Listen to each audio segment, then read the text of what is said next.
بسم اللہ الرحمن الرحیم۔ محترم ناظرین السلام علیکم۔ کیا کبھی آپ نے غور کیا ہے کہ سورج فضا میں ایک مقررہ راستے پر پچھلے 5 ارب سال سے 600 میل فی سیکنڈ کی رفتار سے مسلسل بھاگا جا رہا ہے؟ اس کے ساتھ ساتھ اس کا خاندان یعنی 9 سیارے، 27 چاند اور لاکھوں میٹرائٹس کا ایک قافلہ اسی رفتار سے جا رہا ہے۔ کبھی نہیں ہوا کہ تھک کر کوئی پیچھے رہ جائے یا غلطی سے ادھر ادھر ہو جائے۔ سب اپنی اپنی راہ پر اپنے اپنے پروگرام کے مطابق نہایت تابعداری سے چلے جا رہے ہیں۔ اب بھی اگر کوئی کہے کہ چلتے ہیں لیکن چلانے والا کوئی نہیں، ڈیزائن ہے لیکن ڈیزائنر نہیں، قانون تو ہے لیکن قانون کو نافذ کرنے والا نہیں، اور کنٹرول ہے لیکن کنٹرولر نہیں، بس یہ سب ایک حادثہ ہے، تو اسے آپ کیا کہیں گے؟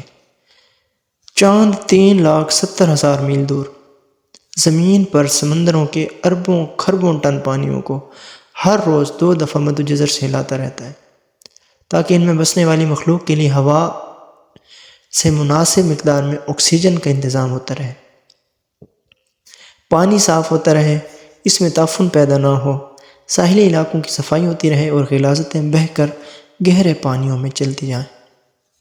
یہی نہیں بلکہ سمندروں کا پانی ایک خاص مقدار میں کھارا ہے، پچھلے 3 ارب سال سے نہ زیادہ نہ کم نمکین، بلکہ ایک مناسب توازن برقرار رکھے ہوئے تاکہ اس میں چھوٹے بڑے سب آبی جانور آسانی سے تیر سکیں اور مرنے کے بعد ان کی لاشوں سے بو نہ پھیلے۔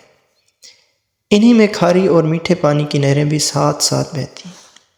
سطح زمین کے نیچے بھی میٹھے پانی کے سمندر ہیں جو کھاری پانی کے کھلے سمندروں سے ملے ہوئے، سب کے درمیان ایک غیب پردہ ہے تاکہ میٹھا پانی میٹھا رہے اور کھارا پانی کھارا۔ اس حیران کن نظام کے پیچھے کون ہے؟ کون سی عقل ہے؟ اس توازن کو کون برقرار رکھے ہوئے؟ کیا پانی کی اپنی سوچ تھی یا چاند کا اپنا فیصلہ؟ 1450 سال پہلے جب جدید سائنس کا کوئی وجود نہیں تھا، عرب کے صحرا زدہ ملک میں جہاں کوئی اسکول اور کوئی کالج نہیں تھا، ایک آدمی اٹھ کر سورج اور چاند کے بارے میں کہتا ہے کہ سب ایک حساب کے پابند ہیں، وَالشَّمْسُ وَالْقَمَرُ بِحُسْبَانٍ، اور سمندروں کی گہرائی کے متعلق بتاتا ہے کہ بَيْنَهُمَا بَرْزَخٌ لَا يَبْغِيَانِ، یعنی ان کے درمیان برزخ ہے جو قابو میں رکھے ہوئے، برزخ یعنی بیریئر۔ جب ستاروں کو اپنی جگہ لٹکے ہوئے چراغ کہا جاتا تھا، وہ کہتا ہے وَكُلٌّ فِي فَلَكٍ يَسْبَحُونَ، یعنی سب اپنے اپنے مدار پر تیر رہے ہیں۔ اور جب سورج کو ساکن تصور کیا جاتا تھا، وہ کہتا ہے وَالشَّمْسُ تَجْرِي لِمُسْتَقَرٍّ لَهَا، یعنی سورج اپنے لیے مقرر شدہ راستے پر کسی انجانی منزل کی طرف ہمیشہ سے چلا آ رہا ہے۔ جب کائنات کو ایک جامد آسمان کہا جاتا تھا، وہ کہتا ہے یہ پھیل رہی ہے، وَإِنَّا لَمُوسِعُونَ، اور یقیناً سائنس بھی اس کی تصدیق کرتی ہے۔ تھیوری آف ایکسپینڈنگ یونیورس آپ لوگوں نے سن رکھی ہوگی، اور وہ نباتات اور حیوانی زندگی کے بارے میں بتاتا ہے کہ ان سب کی بنیاد پانی ہے۔ البرٹ آئنسٹائن اپنی دریافت قوانین قدرت اٹل ہیں پر جدید سائنس کا بانی کہلاتا ہے، لیکن اس نے بہت پہلے بتایا ما تری فی خلق الرحمن من تفاوت، تم رحمان کی تخلیق میں کسی جگہ فرق نہیں پاؤ گے۔ بے شک جدید سائنس کی ان قابل فخر دریافتوں پر 1450 سال پہلے پردہ اٹھانے والا کس یونیورسٹی سے پڑھا تھا، کس لیبارٹری میں کام کرتا تھا؟ اور کبھی آپ نے غور کیا کہ نومولود بچے کو کون سمجھاتا ہے کہ بھوک کے وقت رو کر ماں کی توجہ اپنی طرف مبذول کرائے؟ ماں کو کون حوصلہ دیتا ہے کہ ہر خطرے کے سامنے سینہ سپر ہو کر بچے کو بچائے؟ ایک معمولی سی چڑیا شاہین سے مقابلے پر اتر آتی ہے، یہ حوصلہ اسے کس نے دیا؟ مرغی کے بچے انڈے سے نکلتے ہی چلنے لگتے ہیں، حیوانات کے بچے بغیر سکھائے ماؤں کی طرف دودھ کے لیے لپکتے ہیں، انہیں یہ سب کون سکھاتا ہے؟ جانوروں کے دلوں میں کون محبت ڈال دیتا ہے کہ اپنی چونچوں میں خوراک لا کر اپنے بچوں کے منہوں میں ڈالیں؟ یہ آداب زندگی انہوں نے کہاں سے سیکھے؟ شہد کی مکھیاں دور دراز باغوں میں ایک ایک پھول سے رس چوس چوس کر انتہائی ایمانداری سے لا کر چھتے میں جمع کرتی جاتی ہیں۔ ان میں سے ہر ایک ماہر سائنسدان کی طرح جانتی ہیں کہ کچھ پھول زہریلے ہیں، ان کے پاس نہیں جاتی۔ ایک قابل انجینئر کی طرح شہد اور موم کو علیحدہ علیحدہ کرنے کا فن بھی جانتی ہیں۔ جب گرمی ہوتی ہے تو شہد کو پگھل کر بہہ جانے سے بچانے کے لیے اپنے پروں کی حرکت سے پنکھا چلا کر ٹھنڈا بھی کرتی ہیں۔ موم سے ایسا گھر بناتی ہیں جسے دیکھ کر بڑے سے بڑے آرکیٹیکٹ بھی حیرت زدہ ہیں۔ لاکھوں کی تعداد میں ایسے منظم طریقے سے کام کرتی ہیں کہ مثال نہیں۔ ہر ایک میں ایسا ریڈار نظام نصب ہے کہ وہ دور دور نکل جاتی ہیں، لیکن اپنے گھر کا راستہ نہیں بھولتی۔ انہیں زندگی کے یہ طریقے کس نے سکھائے؟ انہیں یہ عقل کس نے دی؟ مکڑا اپنے منہ کے لعاب سے شکار پکڑنے کے ایسے جال بناتا ہے کہ جدید ٹیکسٹائل انجینئرز بھی اس بناوٹ کا ایسا نفیس دھاگا بنانے سے قاصر ہیں۔ گھریلو چونٹیاں گرمیوں میں موسم سرما کے لیے خوراک جمع کرتی ہیں، اپنے بچوں کے لیے گھر بناتی ہیں، ایک ایسی تنظیم سے رہتی ہیں جہاں مینجمنٹ کے تمام اصول حیران کن حد تک کار فرما ہے۔ نباتات کی زندگی کا سائیکل بھی کم حیران کن نہیں ہے۔ جراثیم اور بیکٹیریا کیسے کروڑوں سالوں سے اپنی بقا کو قائم رکھے ہوئے۔ زندگی کے گر انہیں کس نے سکھائے؟ سوشل مینجمنٹ کے یہ اصول انہیں کس نے سکھائے؟ کیا زمین اس قدر عقل مند ہے کہ اس نے بھی خود بخود لیل و نہار کا نظام قائم کر لیا، خود بخود اپنے ہی محور پر جھک گئی تاکہ سارا سال موسم بدلتے رہیں، کبھی بہار، کبھی گرمی، کبھی سردی تو کبھی خزاں، تاکہ اس پر بسنے والوں کو ہر طرح کی سبزیاں، پھل اور خوراک سارا سال ملتی رہیں۔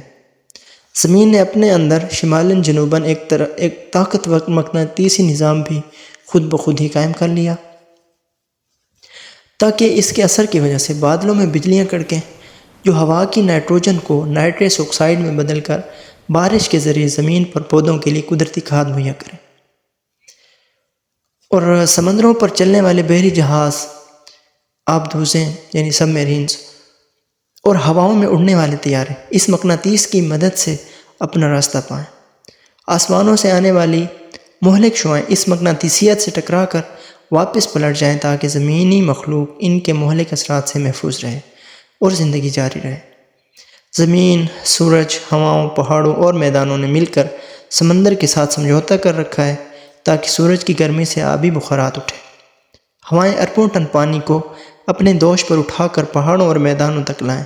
ستاروں سے آنے والی ریڈیائی ذرے بادلوں میں موجود پانی کو اکٹھا کر کے قطروں کی شکل دیں اور پھر یہ پانی میٹھا بن کر خشک میدانوں کو سیراب کرنے کے لیے برسے۔ جب سردیوں میں پانی کی کم ضرورت ہوتی ہے تو یہ پہاڑوں پر برف کے ذخیرے کی صورت میں جمع ہو جاتا ہے۔ گرمیوں میں جب زیادہ پانی کی ضرورت ہوتی ہے تو یہ پگھل کر ندی، نالوں، دریاؤں کی صورت میں میدانوں کو سیراب کرتے ہوئے واپس سمندر تک پہنچ جاتا ہے۔ ایک ایسا شاندار متوازن نظام جو سب کو سیراب کرتا ہے اور کچھ بھی ضائع نہیں ہوتا۔ کیا یہ بھی ستاروں، ہوا اور زمین کی اپنی ہی باہمی سوچ تھی؟ اس کے علاوہ کبھی آپ نے اپنے جسم پر غور کیا ہے؟ پینکریاز، جسے لبلبا کہتے ہیں، ہمارے خون میں موجود شوگر کی ایک خاص مقدار کو بڑھنے نہیں دیتا۔ خون میں جو گلوکوز کا لیول ہے وہ 1 گرام پر لیٹر ہوتا ہے، تو اس کو مینٹین کرتا ہے۔ دل کا پمپ ہر منٹ 70 سے 80 دفعہ منظم باقاعدہ حرکت سے خون پمپ کرتا ہے۔ ایک 75 سالہ زندگی میں بلا مرمت تقریباً 3 ارب بار دھڑکتا ہے۔ صفائی کی بے مثل اور عجیب فیکٹری جو کہ ہماری کڈنیز ہیں یعنی گردے ہیں، جو کہ جانتے ہیں کہ خون میں جسم کے لیے جو مفید ہے وہ رکھ لینا ہے اور فضلات کو باہر پھینک دینا ہے۔ اس کے علاوہ معدہ جو کہ ایک حیران کیمیکل کمپلیکس ہے جو خوراک سے زندگی بخش اجزاء مثلاً پروٹینز، کاربوہائیڈریٹس وغیرہ کو علیحدہ کر کے خون کے حوالے کر دیتا ہے اور فضلات کو باہر نکال دیتا ہے۔ انسانی جسم، انجینئرنگ کے یہ شاہکار، سائنس کی یہ بے مثل نمونے، چھوٹے سے پیٹ میں لاجواب فیکٹریاں، یہ سب کچھ یوں ہی بن گئے کیا؟ دماغ کو کس نے بنایا؟ مضبوط ہڈیوں کے خول میں بند، پانی میں تیرتا ہوا عقل کا خزانہ، معلومات کا سٹور، احکامات کا سینٹر، انسان اور اس کے ماحول کے درمیان رابطے کا ذریعہ، ایک ایسا کمپیوٹر کہ انسان اس کی بناوٹ اور ڈیزائن کو ابھی تک سمجھ نہیں پایا۔ لاکھ کوششوں کے باوجود انسانی ہاتھ اور ذہن کا بنایا ہوا کوئی سپر کمپیوٹر بھی اس کے عشر عشیر تک نہیں پہنچ سکتا۔ اس کے علاوہ سیل، ہر انسان کھربوں سیلز کا مجموعہ ہے، اتنے چھوٹے کہ مائکروسکوپ کی مدد سے بھی نظر، یعنی ان کو دیکھنے کے لیے مائکروسکوپ کی ضرورت پڑتی ہے، عام آنکھ سے نظر نہیں آتے، لیکن سب کے سب جانتے ہیں کہ انہیں کیا کرنا ہے۔ یوں انسان کا ہر ایک خلیہ شعور رکھتا ہے اور اپنے وجود میں مکمل شخصیت ہے۔ ان جینز میں ہماری پوری پروگرامنگ لکھی ہے اور زندگی اس پروگرام کے مطابق خود بخود چلتی رہتی ہے۔ ہماری زندگی کا پورا ریکارڈ، ہماری شخصیت، ہماری عقل و دانش، غرض ہمارا سب کچھ پہلے ہی سے ان سیلز پر لکھا جا چکا ہے۔ یہ کس کی پروگرامنگ ہے؟ حیوانات ہوں یا نباتات، ان کے بیج اور انسانی سیلز کی بات کر رہے تھے، ان کے اندر ان سب کا پورا نقشہ بند ہے۔ یہ کس کی نقشہ بندی ہے؟ مائکروسکوپ سے بھی مشکل سے نظر آنے والا سیل ایک مضبوط، توانا، عقل و ہوش والا انسان بن جاتا ہے۔ یہ کس کی بناوٹ ہے؟ ہونٹ، زبان اور تالو کے اجزاء کو سینکڑوں انداز میں حرکت دینا کس نے سکھایا؟